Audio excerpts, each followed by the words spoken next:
Deep under the Rocky Mountains was a secret war room. It was built long ago during the Cold War to survive nuclear bombs. Now it had a new job. It was the command center for defending Earth against aliens. President Helen Cortez stood at the head of a big table. Around her sat all the military leaders of Earth. General Paul Matthews led the United Earth Defense Force. Admiral Karen Woods commanded the Space Navy. Director Vincent Hayes ran intelligence. There were dozens of others, too. Each person carried the weight of keeping humanity alive. Helen said one word: report. General Matthews brought up a tactical display. Red dots showed where the Council fleets were. Blue dots showed human forces. The numbers did not look good at all. Matthews said the Council was sending 3 battle groups toward Earth. About 1,500 big warships supported by 10,000 smaller ships. They would reach Earth's solar system in 28 days. Helen asked about human forces even though she already knew the answer. Matthews said humans had 432 combat ships. If the shipyards finished building in time, they might have 500 ships when the aliens arrived. Someone at the table laughed, but there was no happiness in it.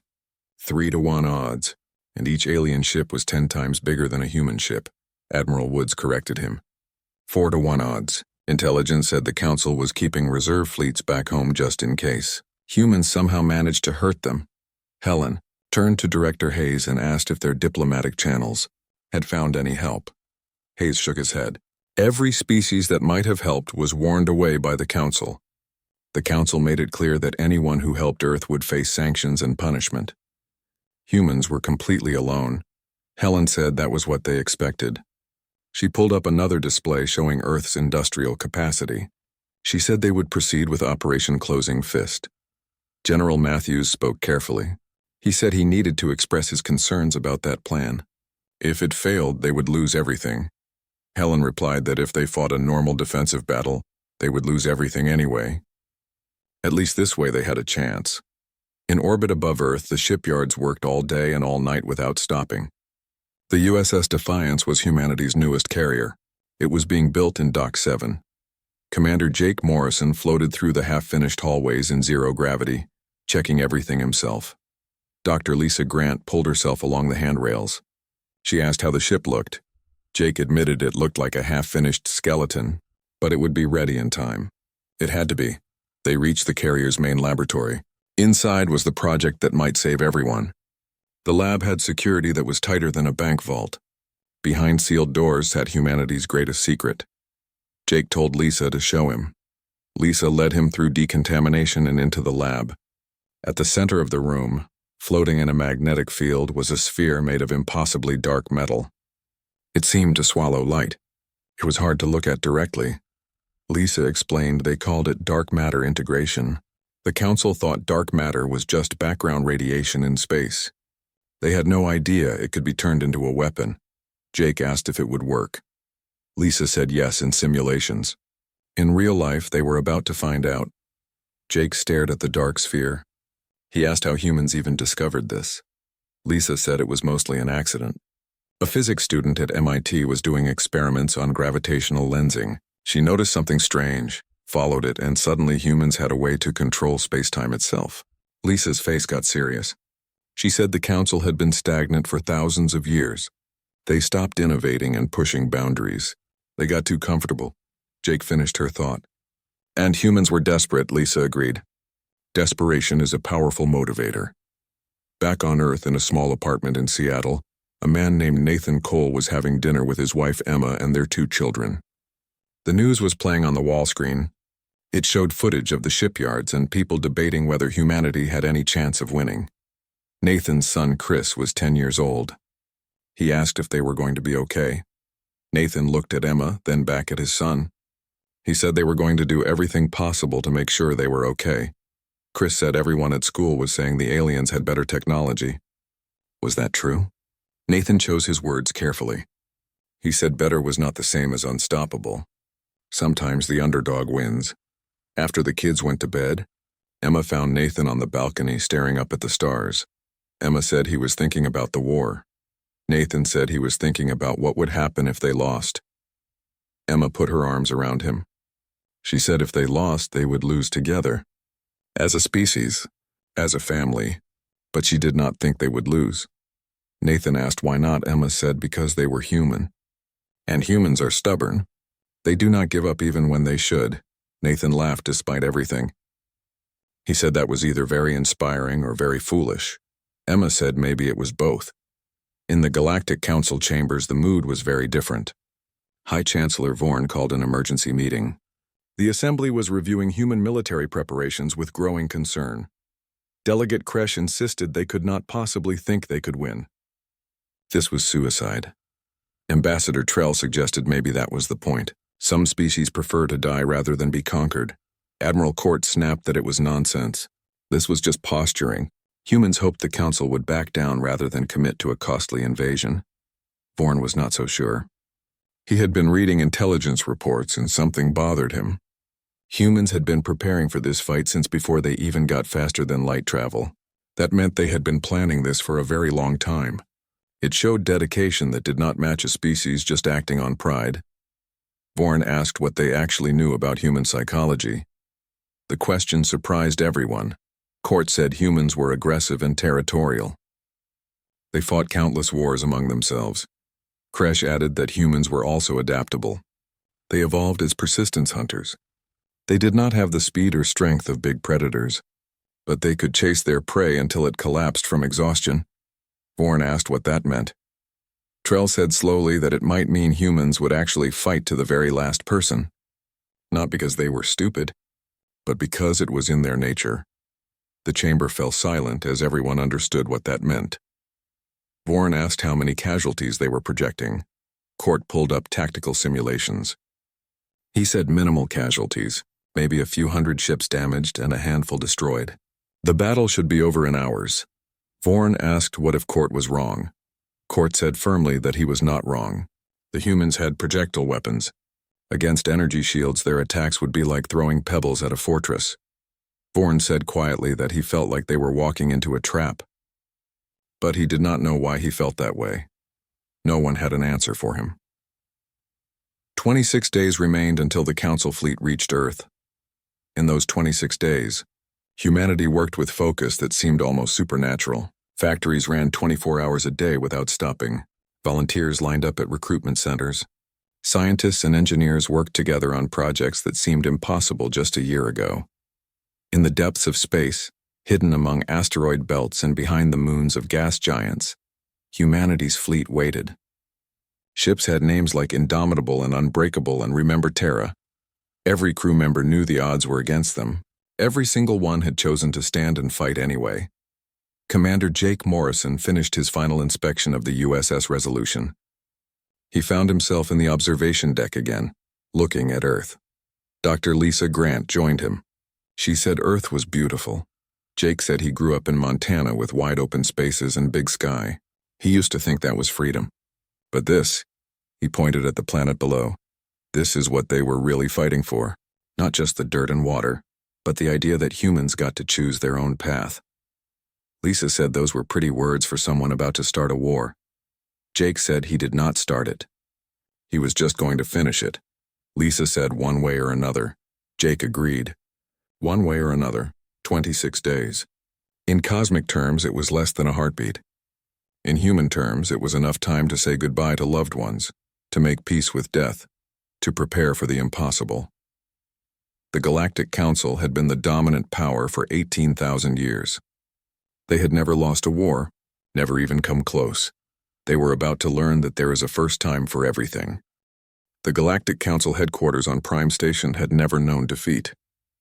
For 18,000 years, it stood as the symbol of order, stability, and unchallenged power. Now that symbol was cracking. High Chancellor Vorn stood before the emergency assembly. His skin color kept changing, showing his distress to anyone who knew how to read it. He announced the losses were confirmed. Of the 1,500 ships sent to Earth, only 820 returned. The human fleet caused catastrophic damage using technology nobody knew existed. The chamber erupted. Delegates shouted in dozens of languages. Their fear and anger filled the room. Ambassador Kresh roared that this was unacceptable. They must send the full might of the Council. Send 10,000 ships, 20,000. Destroy their world and be done with it. Ambassador Trell spoke quietly, cutting through the noise.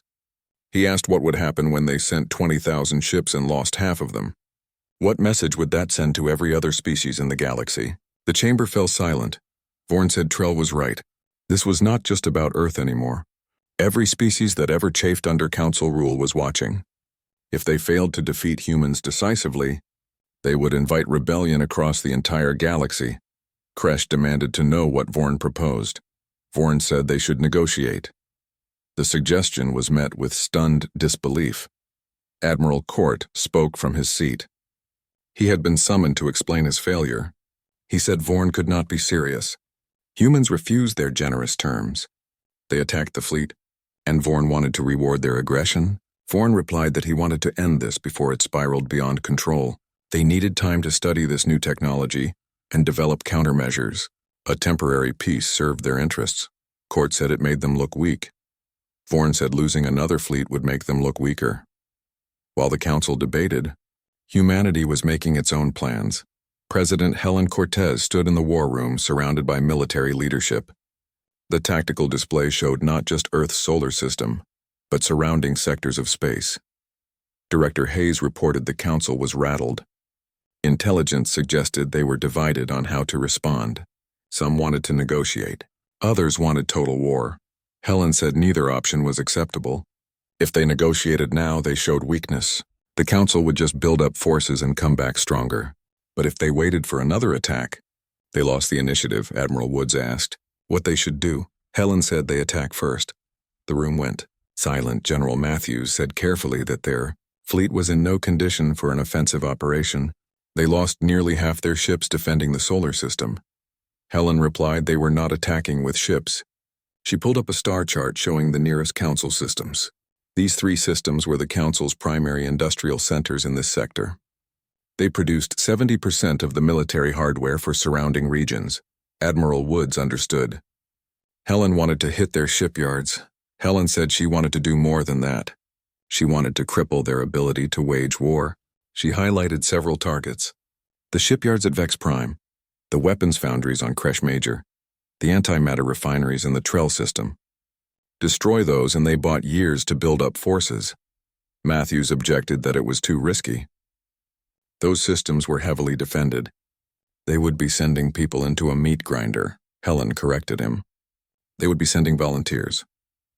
People who understood the risks and chose to go anyway. She turned to face her officers. She said she knew what she was asking. She knew the cost.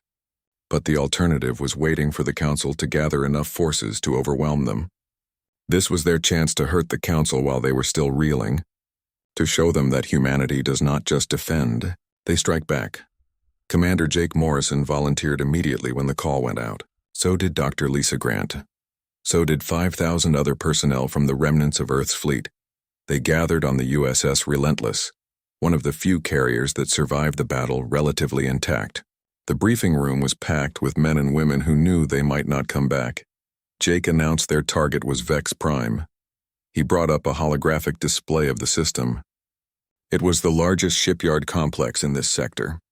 Intelligence suggested it was defended by approximately 200 warships and had orbital defense, platforms that made the first battle look like a training exercise. Someone laughed nervously and said no pressure then. Lisa added the good news. They were not planning to fight head-on.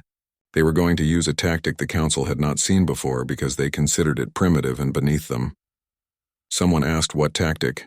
Jake said stealth. They were going to sneak into the system, plant explosives on the shipyards, and get out before anyone knew they were there. Someone asked how exactly they sneak past 200 warships.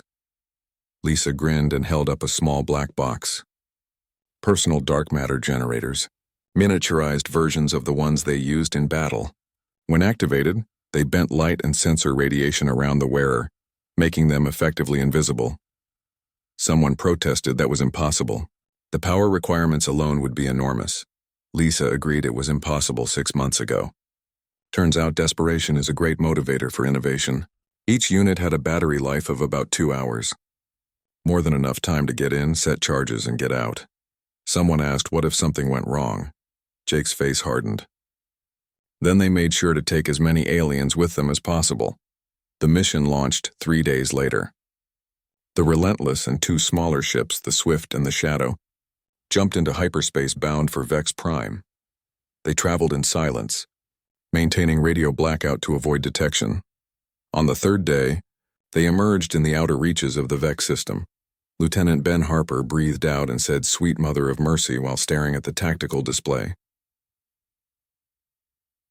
Vex Prime shipyards were even more massive than intelligence reports suggested. Dozens of construction docks hung in orbit, each one capable of building multiple capital ships at once. And protecting them were not 200 warships but closer to 300. Someone whispered they could not fight that. Jake replied they were not going to. He told all personnel to prepare for insertion. The 3 human ships drifted silently toward the planet. Their reactors ran at minimum power. Their dark matter stealth systems made them nearly impossible to detect. They slipped past outer picket lines, past patrol routes, past every defense the Council had erected, because the Council never needed to defend against infiltration. They had grown complacent. Jake led the first team personally. 50 men and women in armored suits, each one with personal stealth generators and enough explosives to level a city block. They launched from the Relentless in small insertion pods, falling toward the shipyards in ballistic trajectories that would not register on sensors. The plan was simple. Plant charges on structural supports of the largest construction docks, set them on a timer, escape before the fireworks started, but no plan survives contact with the enemy. Jake's team made it to Dock 7, the largest construction facility, without incident. They moved through the massive structure in silence, their stealth generators making them invisible to workers and security patrols. Sergeant Amy Collins reported charges set. "Timer set for 30 minutes, Jake said. Good." Everyone back to the extraction point. That was when alarms started blaring. Jake demanded to know what happened. Ben's voice crackled over the comm. One of the other teams was spotted. The entire facility was going into lockdown. Around them, blast doors began slamming shut.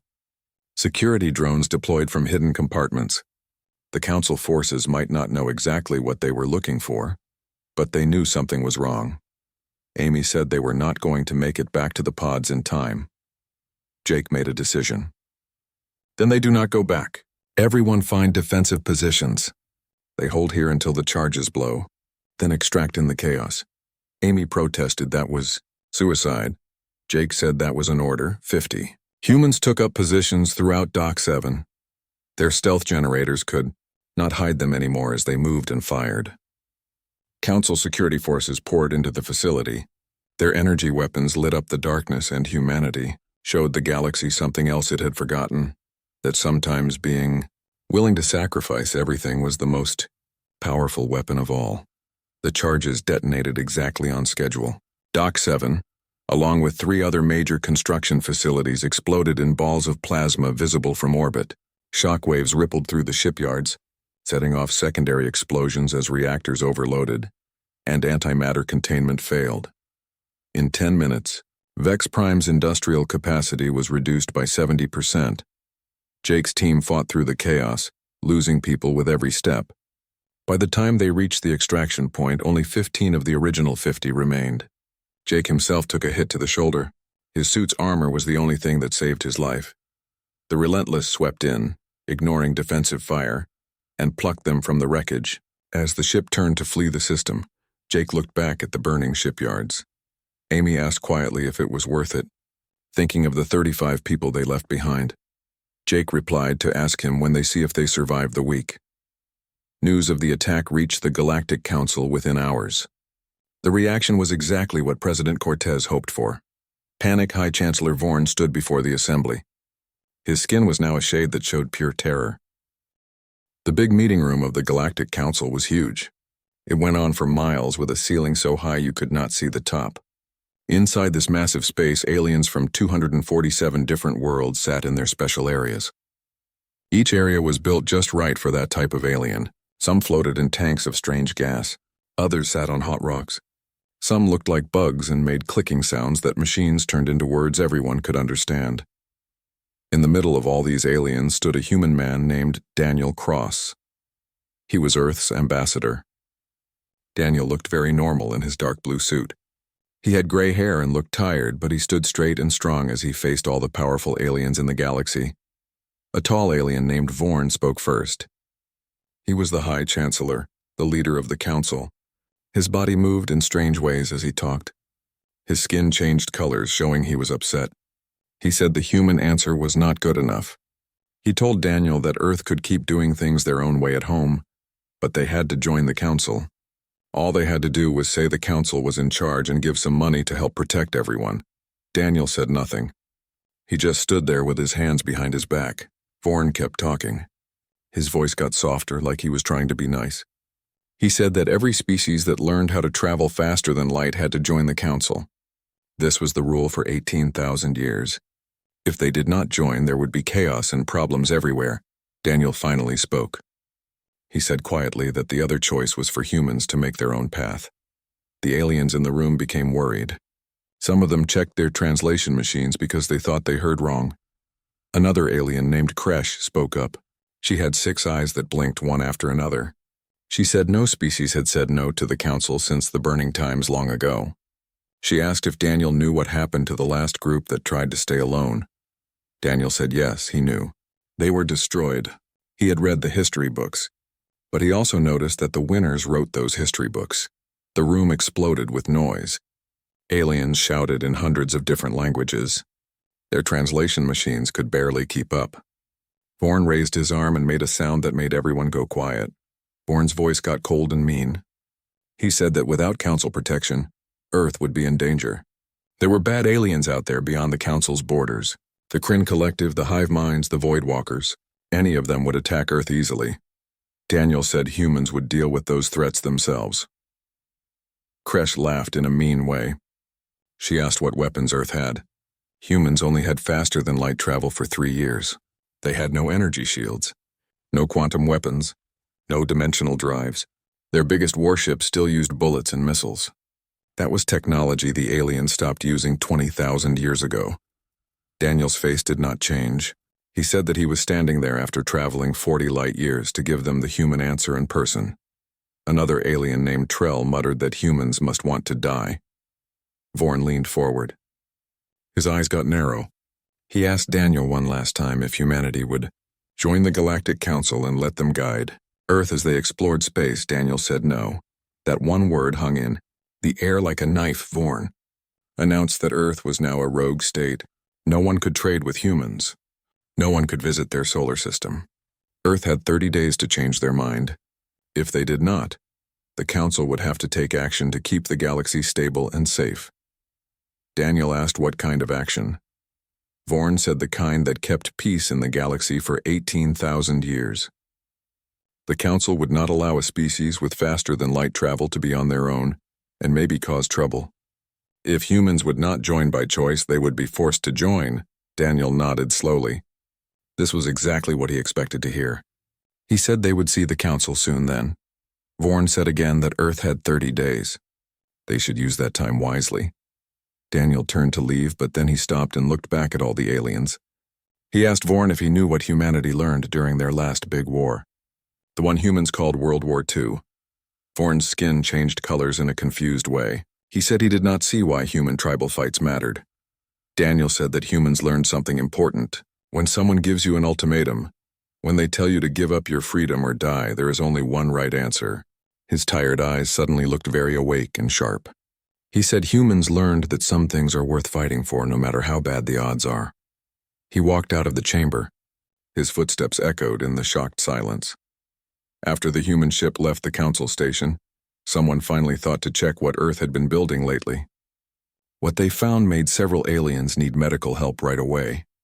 In the 3 years since humans got faster-than-light travel, they had not been building trade ships or exploration vessels. They had been building warships.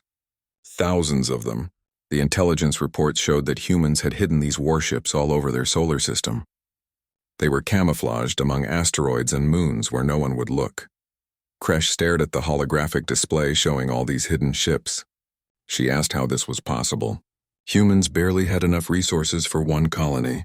How could they build a whole fleet? Admiral Court of the Council Defense Fleet had a grim look on his face.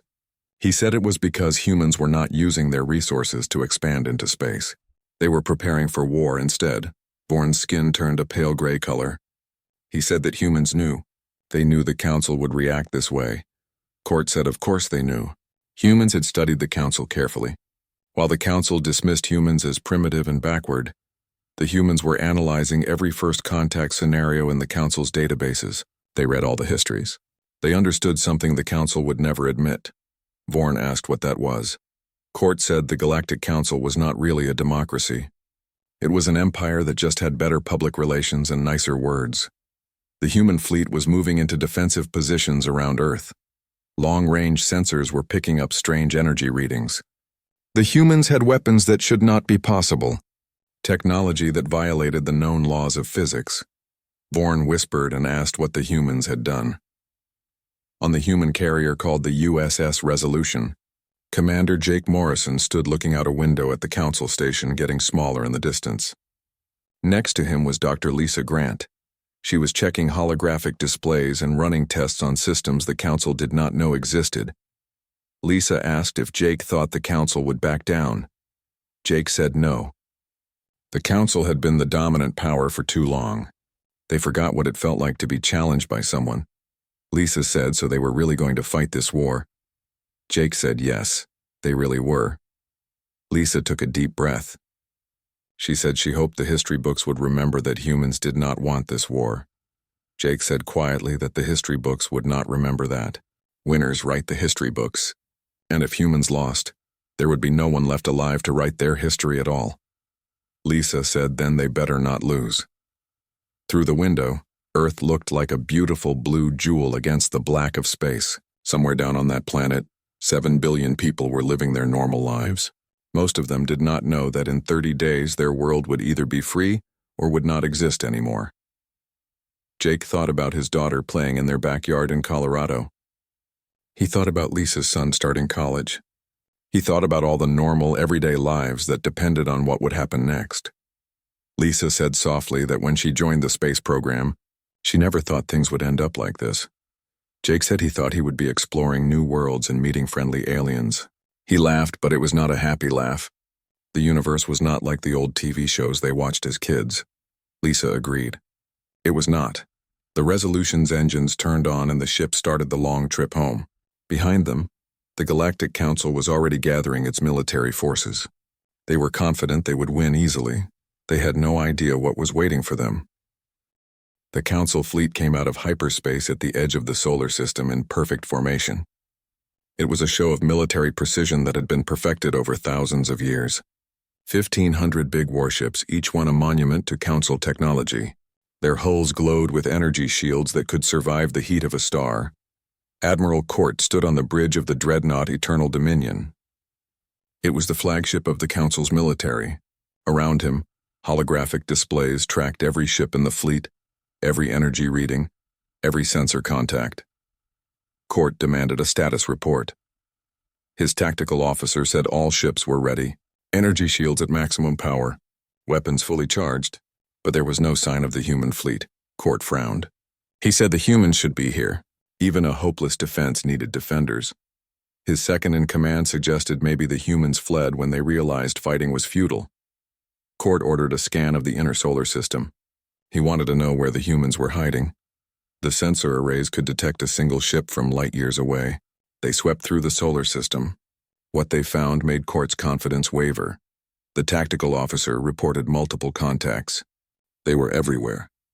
Behind asteroids, on the dark sides of moons, even hiding inside the atmospheres of the gas giants. Court asked how many ships. The officer said approximately 500 vessels. But the energy signatures were wrong. Court asked wrong how. The officer explained the readings suggested their reactors were barely working. Their weapon systems were offline. Court relaxed a little. He said the humans were trying to save power. These were desperate measures from a desperate species. He ordered all ships to advance into the inner system. They would destroy the humans where they hid. The fleet moved forward. That was when everything went wrong. On the USS Resolution, hidden in the shadow of Saturn's moon Titan, Commander Jake Morrison watched the Council fleet advance. He said quietly that they took the bait. Lieutenant Ben Harper reported all ships were ready. Dark matter integration systems were charged and standing by.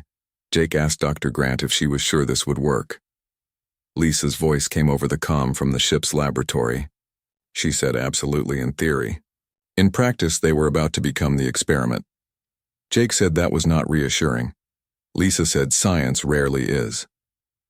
Jake took a deep breath. He spoke to all ships. This was Morrison. Execute Operation Closing Fist on his mark. Throughout the solar system, human ships that looked dead suddenly came to life. But they were not attacking. Instead, each ship activated a device the Council had never seen before. The dark matter integration generators came online. Reality screamed. On the Eternal Dominion, every alarm went off at the same time. Admiral Court stared at his displays in disbelief.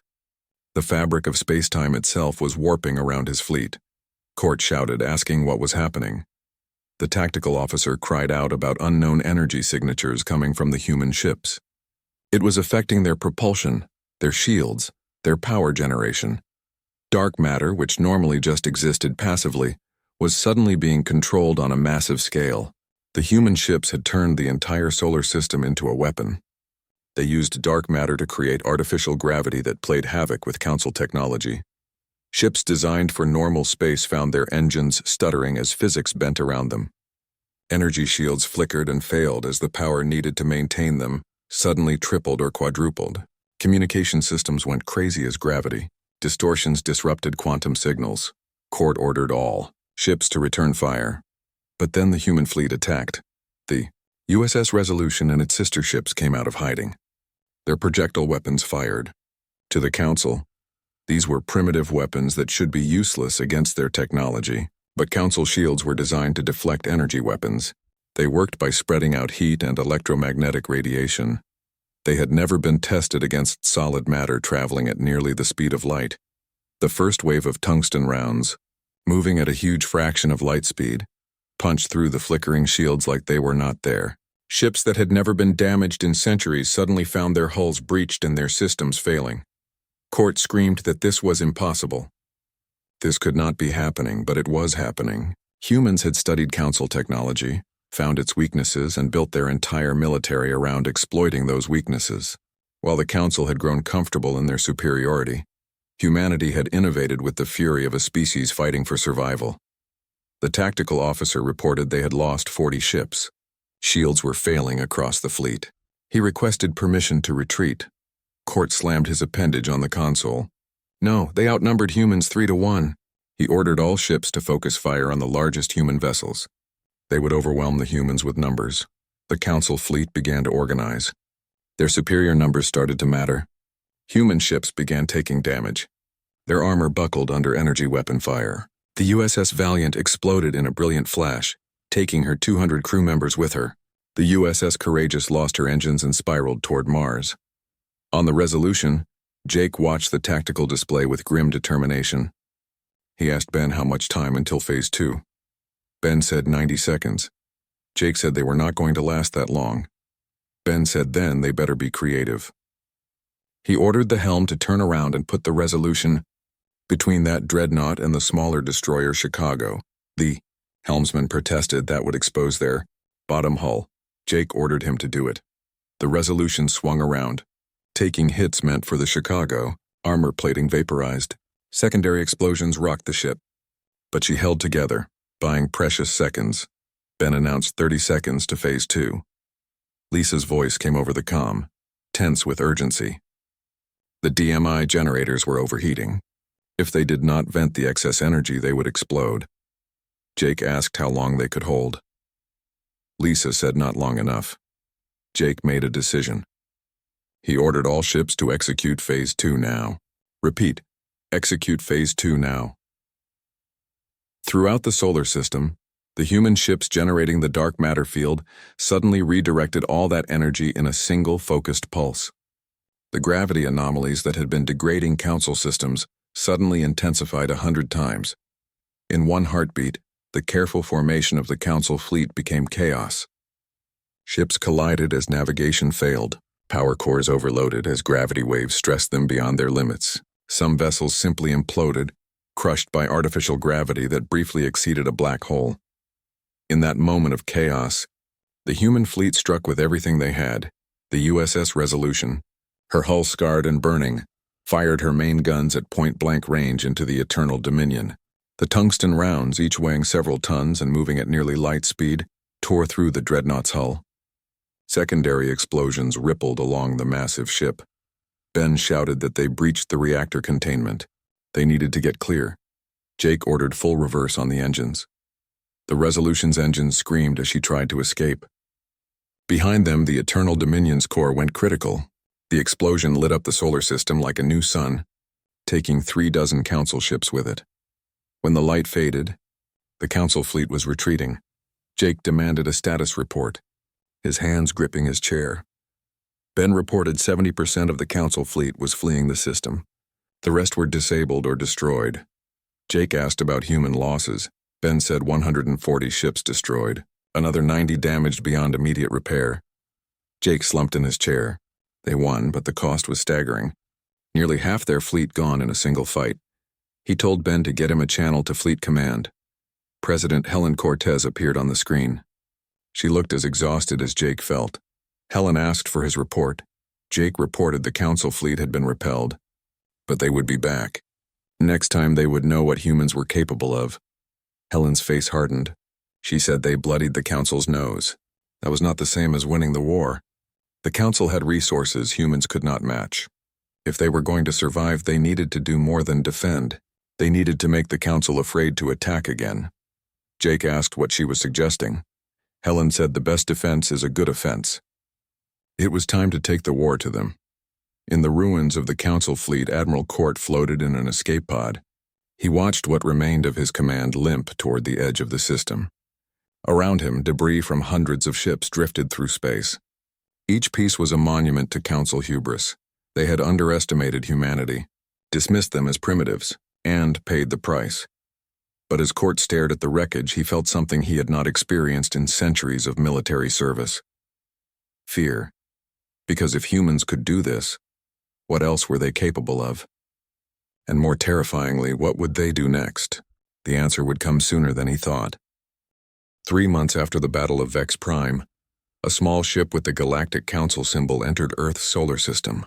It came alone with no weapons. It broadcast messages of peace on every frequency humans monitored. President Helen Cortez watched its approach from the observation deck of the newly completed orbital station, Freedom 1. Beside her stood Ambassador Daniel Cross, the man who started this by refusing the Council's ultimatum. Daniel asked if she thought they were sincere. Helen replied, asking if it mattered. Sincere or not, they were here because they were afraid. That was a start. The Council ship docked. High Chancellor Vorn himself emerged with a small security detail. He looked diminished somehow. His confident bearing was replaced by something more cautious. Vorn greeted President Cortez and thanked her for agreeing to meet. Helen acknowledged him. She said honestly she was surprised he came personally. Vorn gestured around the station. 3 months ago, humans had barely ventured beyond their planet. Now they built this. They expanded their fleet. They developed technologies the Council did not think possible. He had to see for himself what kind of people they were dealing with. Helen asked what he concluded. Vorn said they made a grave error trying to force humans into submission. They moved to a conference room where Earth's leadership assembled. General Matthews, Admiral Woods, Director Hayes, and others. Across from them sat Vorn and his advisors, species that never expected to negotiate on equal terms with anyone. Helen said to dispense with pleasantries. The Council attacked them. Humans defended themselves. Then they took the fight to the Council. Now they were here asking for peace. What were their terms? Vorn said simply that they had none. The room went silent. Daniel said he did not understand. Vorn explained the Galactic Council was built on order through strength. Every species that joined did so willingly or by force, but always from a position of weakness. Humans were the first species in 18,000 years to fight them and win. His skin color shifted to something that might be respect. They proved the Council way was not the only way. That forcing conformity might not be the path to true peace. Helen asked what he was proposing. Vorn said a treaty. Real negotiation between equals. Humans maintain their independence. The Council acknowledges their sovereignty. In return, humans agree to certain protocols for interstellar travel and commerce, and provide access to their dark matter technology. Dr. Lisa Grant spoke up from where she sat with technical advisors. Absolutely not. That technology was the only thing keeping them safe. Vorn suggested a compromise. Humans help them develop countermeasures so other species cannot use it against the Council. In return, the Council helps humans advance their other technologies. Humans made incredible progress in 3 years, but they were still centuries behind the galactic standard in most areas. Helen exchanged glances with her advisors. They would need guarantees. Enforceable ones, Vorn agreed. He proposed a neutral arbiter. The Trell Consortium had no love for the Council, and they were respected throughout the galaxy. They could verify both parties upheld the agreement. The negotiations took 3 weeks. Every clause was debated, every provision examined from every angle. But slowly a framework emerged. Humanity would join the galactic community on their own terms. They would have representation in the Council, the right to maintain their own military, and protection from forced compliance with Council dictates. In return, humanity agreed to share certain non-military technologies and abide by interstellar law regarding space travel and commerce. Commander Jake Morrison watched the treaty signing from the observation deck of the USS Resolution, now repaired and upgraded with new technology provided by the Council as a gesture of good faith. Dr. Lisa Grant stood beside him. Lisa said it was not perfect. Jake replied that nothing ever is. But it was better than the alternative. Lisa asked if he meant dying in a war they could not win. Jake said he meant living in fear of the next attack. At least this way they had a chance at real peace. Lisa pulled up a holographic display showing humanity's expansion plans. New colonies, trading outposts, scientific research stations. She said they were going to change the galaxy. Now that they were part of it, they were going to shake things up. Jake said good. The galaxy could use some shaking up. Back on Earth, Nathan Cole was having dinner with his family again. The news played, showing footage of the treaty signing. His son Chris watched with wide eyes. Chris asked if this meant the war was over. Nathan said it meant they did not have to fight anymore. But staying free was something they had to do every day. Chris asked how. Nathan said by remembering what they fought for. By never becoming like the people who tried to control them. By staying true to who they are, even as they reach for the stars. Emma smiled and asked when he became a philosopher. Nathan said about the time he realized they might actually survive this. In the Galactic Council chambers, Vorn addressed the assembly for the first time since the treaty was signed. The mood was subdued. Many delegates were still angry about concessions made to humanity. Others were fearful of what this meant for the Council's future. Vorn said he knew many believed they showed weakness, that by negotiating with humans instead of crushing them, they invited chaos. But he asked them to consider what they would have lost if they continued down the path of war. He pulled up casualty projections, economic impact assessments, and models of political instability. The numbers were staggering. Vorn said humans were not going to surrender. Every analysis confirmed this. They would have fought to the last person. They would have taken a significant portion of Council forces with them. And every species in the galaxy would have watched and learned that the Council could bleed. Kresh said bitterly that instead they negotiated. Now every upstart species would think they could do the same. Vorn replied to let them think it, because the truth was more complicated. Humans won their independence because they were willing to pay a price most species would not. They sacrificed, innovated, and fought with desperation born from having no other choice. Most species would not go that far. And those that did, perhaps they deserved their freedom. The chamber erupted in argument. But Vorn noted that some delegates, the quieter ones, were nodding thoughtfully. The galaxy was changing. The era of the Council's unchallenged supremacy was over. What came next was uncertain, but that uncertainty, Vorn realized, might not be such a bad thing. 6 months after the treaty was signed, the first human-built space station opened in neutral space. Freedom Station, they called it. A hub for trade and diplomacy between humanity and dozens of species that began reaching out to Earth. President Helen Cortez attended the opening ceremony personally. She stood at the observation window watching ships from 100 worlds dock and depart. Helen said to Daniel Cross beside her that it was funny. All they wanted was to be left alone. Now they were at the center of the biggest shift in galactic politics in thousands of years. Daniel asked if she regretted it. Helen was quiet for a moment, thinking about the people who died defending Earth. The sacrifices made, the risks taken. She said finally that no, she did not regret it. They chose their own path. They paid the price for that choice. Now they got to see where that path leads. That was all any species could ask for. Through the window, Earth was visible in the distance, a blue jewel hanging in the black, and scattered around it, the ships of humanity's growing fleet. Guardians of the independence they fought so hard to win. They refused to negotiate when negotiation meant surrender. They fought when fighting seemed impossible. And in doing so, they changed the galaxy forever. The story of humanity's stand would be told for generations, on Earth and beyond. Not as a tale of war and conquest, but as a reminder of a simple truth the galaxy had forgotten. That freedom is never given, it is taken. And once taken, it must be defended. Humans did both, and in the process they earned not just their independence but something more valuable. Respect. The Galactic Council would never again assume that technology and numbers were enough to force compliance. They learned at great cost that sometimes the smallest species could have the sharpest teeth. And humanity learned that the universe was vast and full of wonders, but also dangers. They could stand on their own, but they did not have to stand alone. Most importantly, they learned that when someone tells you to submit or die, there is always a third option. You fight, you adapt, you survive, and if you are very lucky and very stubborn and very human, you win. President Helen stood looking at Earth one more time. Daniel joined her at the window. Neither spoke for a long while. Finally, Helen said that her grandmother used to tell her a story about a small group of colonists who refused to bow to an empire, who declared independence even though they were outmatched and outgunned. Who won against impossible odds? Daniel smiled. The American Revolution. How fitting that humans followed that same path, just on a galactic scale. Helen nodded.